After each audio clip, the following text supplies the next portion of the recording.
과거의 어떤 지역에 땅도 많고 재물이 많았던 부자와 머슴살이하던 가난한 농부가 살고 있었습니다. 부자는 자녀가 없었고요. 그 가난한 머슴살이하던 농부는 아들이 5명, 딸이 1명이 있었습니다. 어느 날 부자가 농부에게 찾아와서 이렇게 이야기를 합니다. 자네는 자녀들이 많으니까 그 중에 1명을 나에게 양자로 보내주면 안 되겠는가? 만약에 그렇게 하면 내가 땅도 주고 돈도 주겠네. 농부가요, 그 말을 듣고 나서 우리 자식들 중에 1명을 양자로 보내야겠습니다 하니까 부자가 기뻐하면서 땅 문서와 돈을 많이 주었습니다. 그 땅 문서와 돈을 가지고 이제 집에 가가지고 아내에게 이야기를 했어요. 그랬더니 아내도 그렇게 하자고 합니다.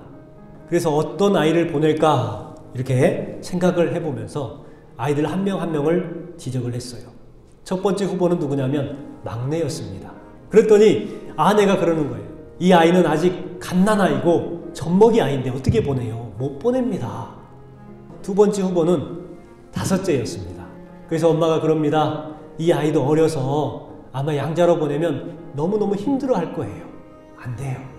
이렇게 이야기를 했습니다. 남편이 그렇지. 그 다음에 넷째입니다. 이 넷째는요 늘 아파요. 유약해요. 그래서 엄마가 그럽니다. 이 아이는 우리의 간호가 필요합니다. 그러니 보낼 수 없어요. 이렇게 말을 해요. 그 다음에 이제 셋째가 있죠. 이 셋째는 장난꾸러기예요.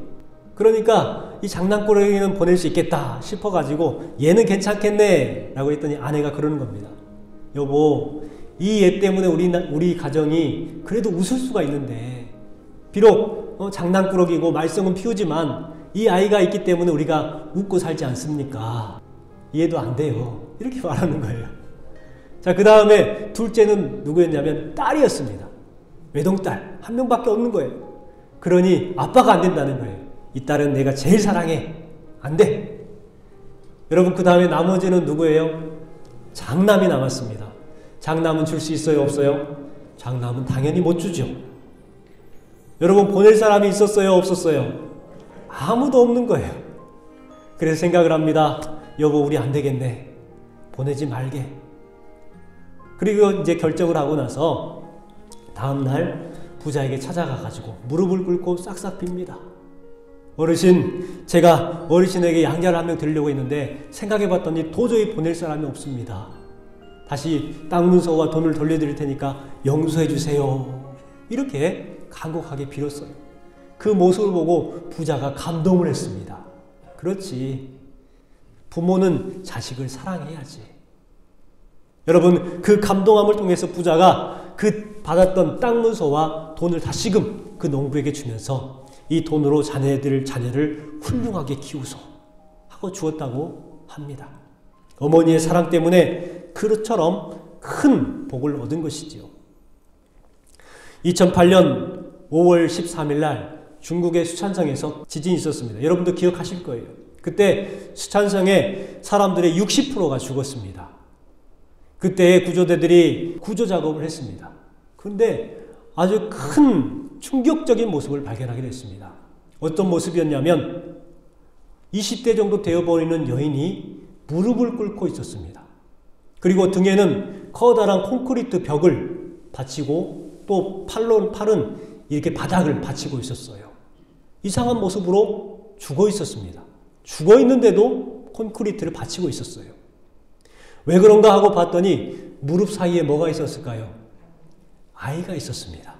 그 모습을 봤더니 아이에게 젖을 먹였던 흔적이 있었어요. 그리고 그 옆에는 메모가 적혀 있었습니다. 이렇게 적혀 있었어요. 너무나 사랑스러운 내 아가, 만약 내가 살게 된다면 이것만 기억해 주길 바래. 엄마는 너를 사랑한단다. 여러분, 엄마는 그 아이를 살리기 위해서 그렇게 버텼던 거예요. 여러분, 이 소식이 온 중국에 퍼졌습니다. 중국이 눈물바다가 되었어요. 어머니의 사랑은 참 대단한 것 같습니다. 스코틀랜드에서 실제 있었던 일입니다. 농부 부부가 일을 하기 위해서 갓난아이를 데리고 일터로 갔어요. 갓난아이를 데리고 일할 수가 없으니까 바구니에다가 아이를 눕혀놨습니다.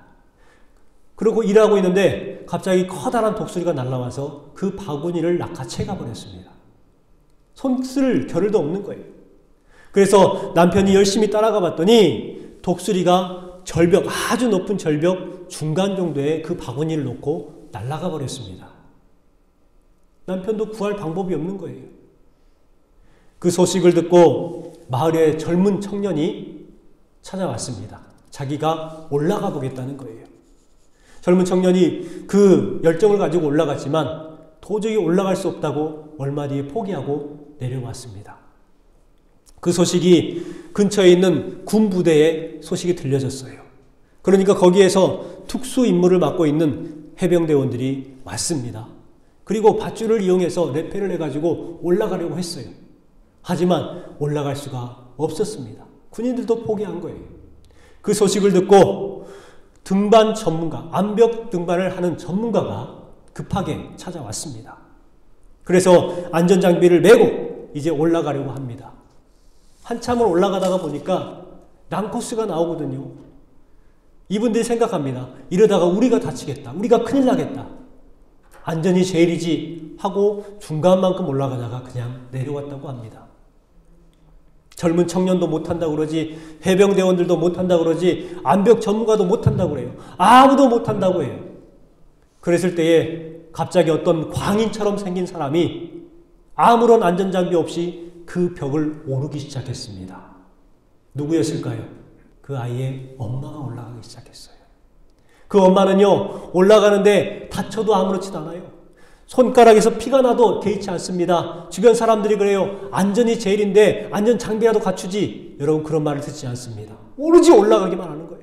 열심히 올라가요. 결국 그 아이가 있는 곳에 도착해서 아이를 들쳐업고 내려오기 시작합니다.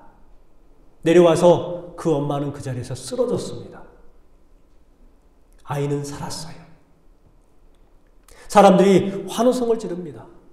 여러분, 엄마의 사랑이 이렇게 대단하죠. 세상에서 가장 큰 사랑이라고 말한다면 엄마의 사랑이라고 해도 가언은 결코 아니라고 생각을 합니다. 여러분 그렇지요? 그런데 이 엄마의 사랑, 세상에서 가장 크다고 말하는 이 엄마의 사랑보다 1000배, 10,000배 더 큰 사랑이 있습니다. 그 사랑이 누구의 사랑인 줄 아십니까? 예수님의 사랑입니다. 이 예수님의 사랑, 주님의 사랑은 뜨거운 사랑이요, 끊어지지 아니하는 사랑이요, 포기되지 아니하는 사랑이 우리 주님의 사랑입니다. 그 사랑을 어디에서 느낄 수 있냐고요? 바로 성경 말씀에서 느낄 수가 있습니다. 여러분 성경 말씀에 보면 그 주님의 러브레터가 쓰여 있지요. 우리가 그 서로를 축복할 때 이렇게 축복하잖아요.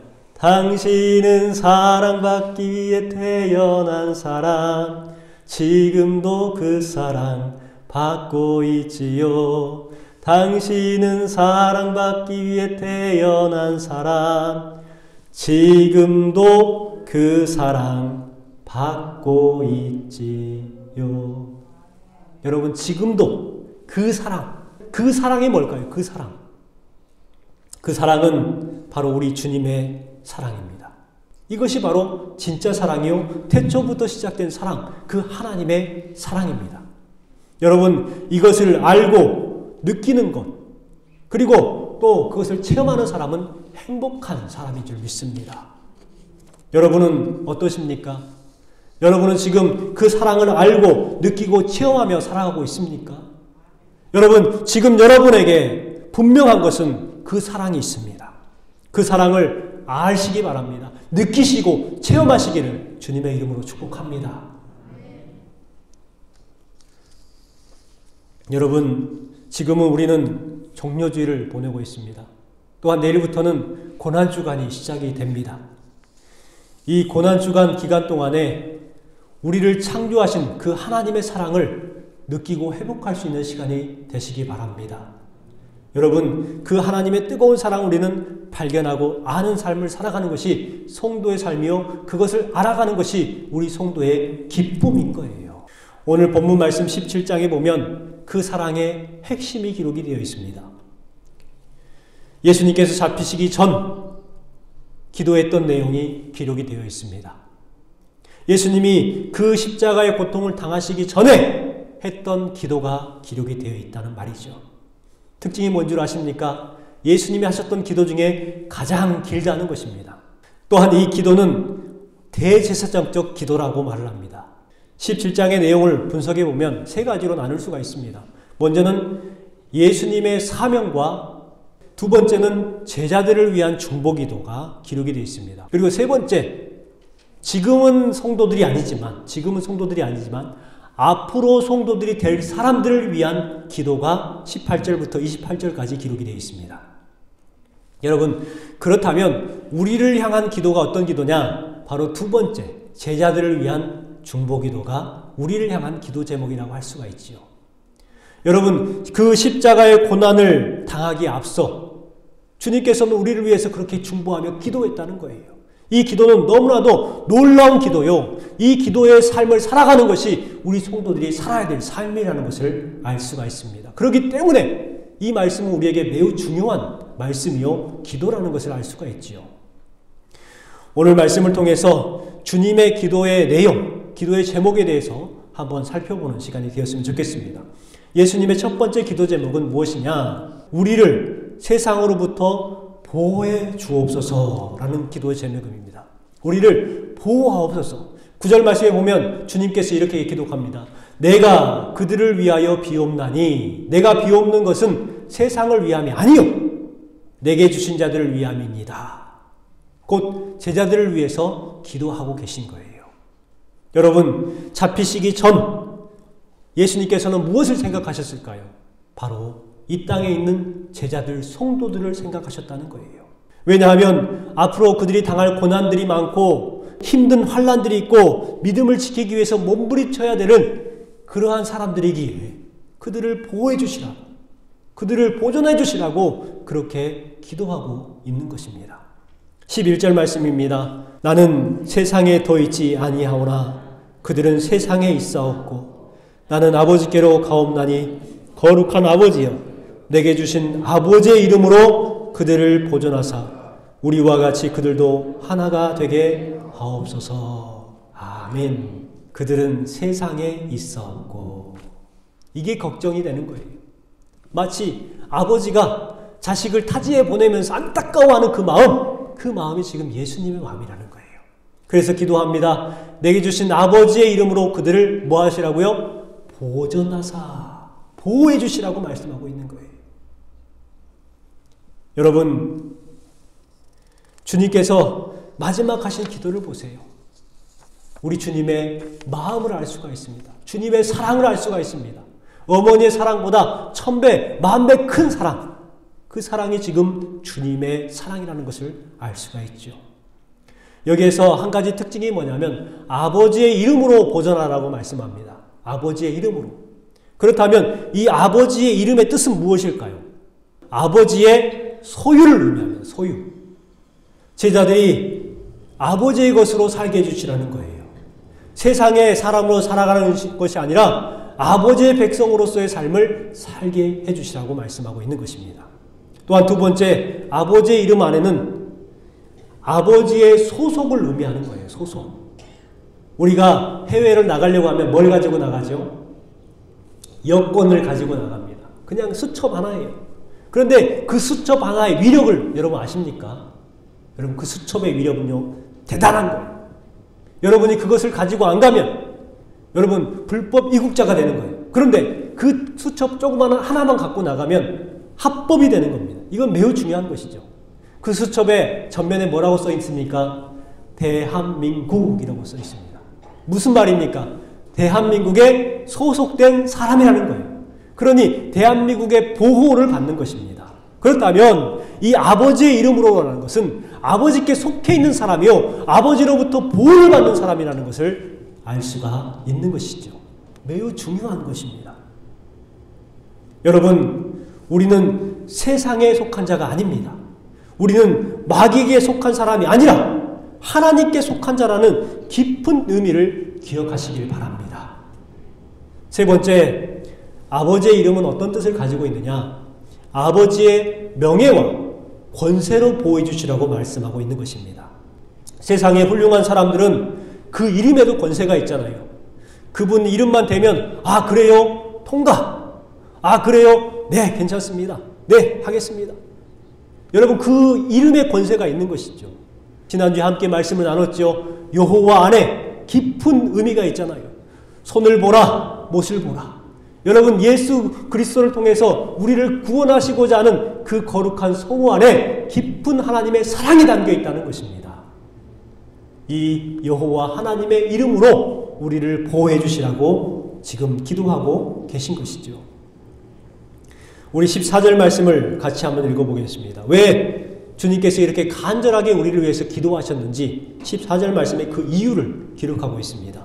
내가 아버지의 말씀을 그들에게 주었사오매 세상이 그들을 미워하였사오니 이는 내가 세상에 속함이 아닌같이 그들도 세상에 속하지 아니함으로 인함이니이다. 아멘. 여러분 뭐라고 말씀하냐면 그들에게 고통이 따른다는 거예요. 어떤 고통이냐? 세상이 어떻게 한다고요? 미워한다고. 주님의 이름으로 아버지의 이름으로 살아가는 사람들은 세상으로부터 미움받을 수밖에 없다는 거예요. 세상과 다르기 때문에 그렇습니다.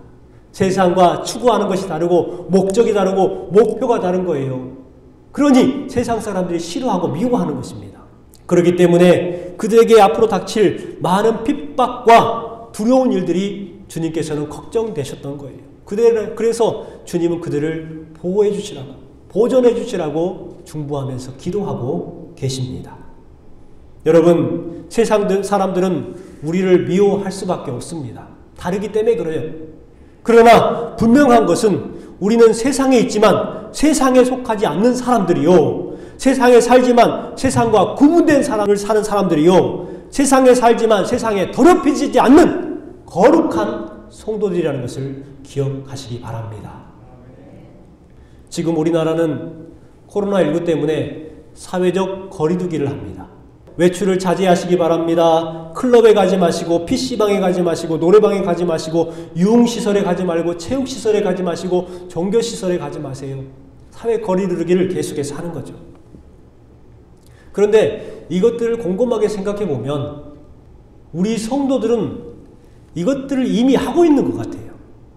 그렇죠? 우리 성도들은 어떤 삶을 추구하는 삶이냐? 세상과 거리두기 운동을 하는 사람들 아닙니까? 세상과 거리두기 운동을 하는 사람이에요.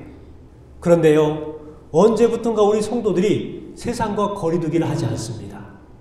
세상의 사람들과 똑같이 살아가고 세상에 추구하는 목적과 비전들을 가지고 똑같이 살아가려고 합니다. 그리고 그것들을 즐기려고 하고 쾌락과 유흥을 즐기려고 하는 그 모습들이 우리들 모습 가운데 발견되기 시작했어요. 세상과 구분이 되지 않습니다.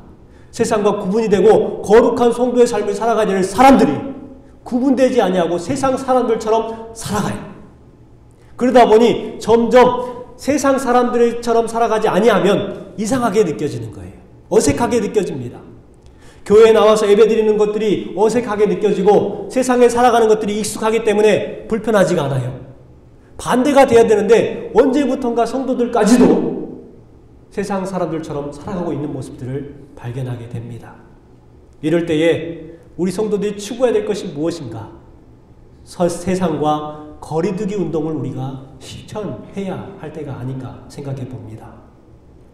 여러분, 우리가 세상에 속하지 않고 거룩한 성도의 삶을 살아갈 때에 우리 하나님의 보호 아래 임하게 될 줄 믿습니다.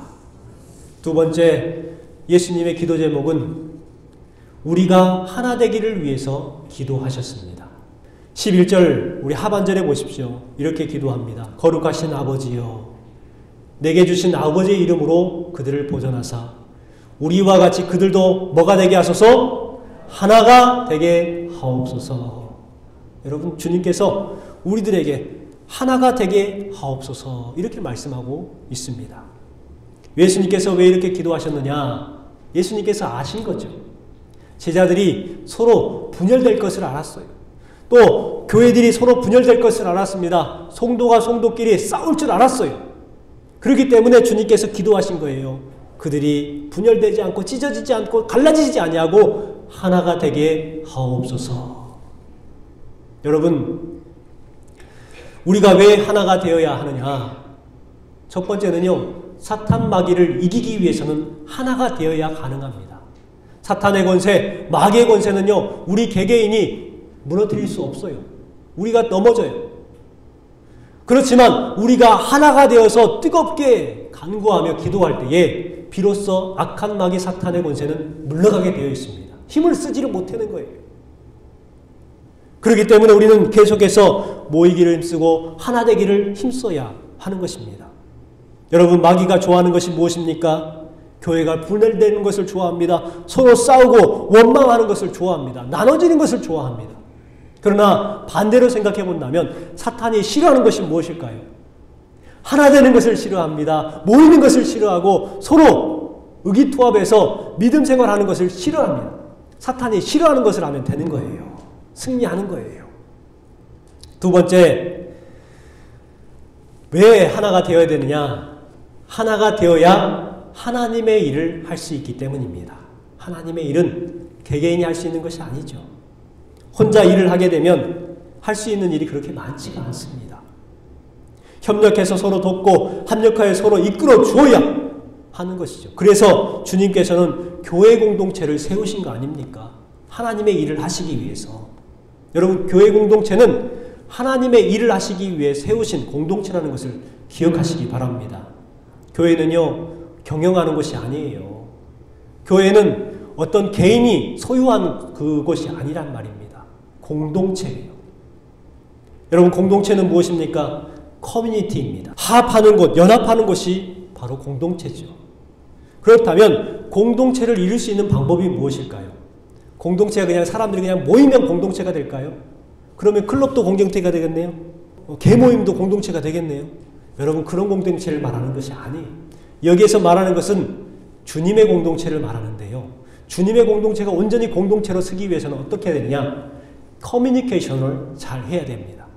커뮤니케이션, 의사소통이 되는 거예요. 서로 간에 소통이 되는 것이죠. 앞에 보면 단어가 비슷하지 않습니까? 어원이 같다는 것입니다. 여러분, 여기에서 생각해 봐야 될 것이 뭐냐면 이 하나되라라는 말씀을 오해해가지고 어떤 분들은요, 이단과도 하나가 되고 다원주의자들과도 하나가 되고 성경의 권위를 부정하는 사람들과도 하나가 된다. 여러분, 결코 그런 거 아닙니다. 그들과 하나 된다는 것은 혼합주의요, 타락하는 거예요. 그렇다면 여기에서 하나가 되라는 것은 무엇이냐? 바로 성령으로 하나 되는 공동체를 말하는 것입니다. 에베소서 4장 3절 말씀에 성령의 하나 되게 하신 것을 힘써 지키라 라고 말씀하고 있어요. 성령께서 하나가 되는 거예요. 성령이 있는 곳에는 하나 되는 역사가 일어나기 시작합니다. 사도행전 2장 46절 말씀에 보면 날마다 마음을 같이하여 성전에 모이기를 힘쓰니라 라고 기록하고 있습니다. 왜 날마다 성전에 모이기를 힘썼을까요? 성령이 역사하니까 사람들이 그동안 흩어졌던 사람들이 모이기 시작하는 거예요. 성령의 역사를 통해서 모이기 시작하는 것이죠. 여러분, 우리 교회는 어떻습니까? 우리 교회는 흩어지고 있습니까? 모이고 있습니까? 우리 교회가 성령 충만을 경험하게 되면 모이기 시작할 겁니다. 이 안에 성령의 역사가 가득하면 성도들은 가득가득 채워질 것입니다. 억지로 가서 전도하지 아니하도 성령의 역사를 통하여서 모이게 될 줄 믿습니다. 여러분, 위해서 기도하시기 바랍니다. 우리 교회가 성령의 역사를 통하여 모이는 교회가 되게 하여 주시옵소서. 성령이 역사하는 곳에 또 은혜가 동반되고 부흥이 동반되고 치유가 동반되고 변화가 일어나기 시작합니다. 회복이 일어나기 시작합니다. 우리 교회가 이와 같은 공동체, 여러분의 가정이 이와 같은 회복이 있고 치유가 있고 변화가 있는 공동체가 되시기를 주님의 이름으로 축복합니다. 마지막 세 번째 예수님의 기도는요, 우리를 진리로 거룩하게 하옵소서라는 기도 제목이었습니다. 우리 17절 말씀을 같이 한번 읽어보겠습니다. 그들을 진리로 거룩하게 하옵소서. 아버지의 말씀은 진리니라. 아멘. 여러분에게 질문 하나 하겠습니다. 진리는 무엇일까요? 여러분, 진리를 너무 어렵게 생각하는 경향이 있습니다. 진리는 매우 간단합니다. 그리고 여러분들 이미 다 알고 계시는 겁니다. 예수님께서 말씀하셨습니다. 요한복음 14장 6절 말씀 같이 한번 읽어볼까요? 내가 곧 길이요 진리요 생명이니 나로 말미암지 않고는 아버지께로 올 자가 없느니라. 여러분 진리가 뭐예요? 예수님이에요. 여러분 복음이 뭡니까? 예수는 그리스도이십니다가 복음입니다. 이것을 너무나 어렵게 생각해요. 여러분이 이미 다 알고 계셔요. 이것만 알면 되는 거예요. 예수님을 알아야 자유로워질 수가 있는 것입니다. 예수님을 알면 행복해지는 거예요. 예수님을 알게 되면 그때부터 우리의 삶의 고난이 사라지는 겁니다. 왜요? 예수님이 진리이기 때문에 그래요. 요한복음 8장 30절 말씀에 진리를 알지니 진리가 너희를 자유케 하리라. 여러분 예수님을 알지니 예수님이 너희를 뭐하리라? 자유케 하리라. 여러분 새들은요 자연 속에 살아야 자유롭게 되는 거예요. 사람도 마찬가지입니다. 진리 안에 거하는 사람이 진정한 자유를 누리게 되는 거예요. 예수님을 아는 삶을 살아가는 사람들이 진정한 평화를 누리고 자유를 누리는 삶을 살아가는 줄 믿습니다. 여러분 지금은 우리 사회는 진리와 비진리가 혼동되는 사회를 살아가고 있어요. 또 가짜와 진짜가 혼동됩니다. 옳게 살고 그렇게 사는 것 여러분 평가할 때에 오히려 정직하게 살아가는 것을 바보스럽게 생각하는 그러한 사회가 되었습니다. 이러한 사회일지라도 진리이신 예수님, 말씀이신 예수님, 우리를 새롭게 변화시키고 우리에게 새로운 자유를 주시는 그 예수님을 최고의 가치로 두는 삶을 살아내시길 주님의 이름으로 축복합니다. 우리 주님께서 우리를 세상으로부터 보호해 주옵소서. 우리를 하나가 되게 하옵소서. 우리를 진리와 거룩하게 하옵소서. 이와 같은 기도 제목으로 우리를 위해서 기도하셨습니다. 그렇다면 우리는 어떤 삶을 추구해야 되느냐? 하나 되는 삶을 추구해야 합니다. 그리고 예수님을 통하여 거룩한 성도의 삶을 살아가야 하는 것입니다. 이와 같은 삶을 살아가시기를 주님의 이름으로 원하고 바라고 축복합니다.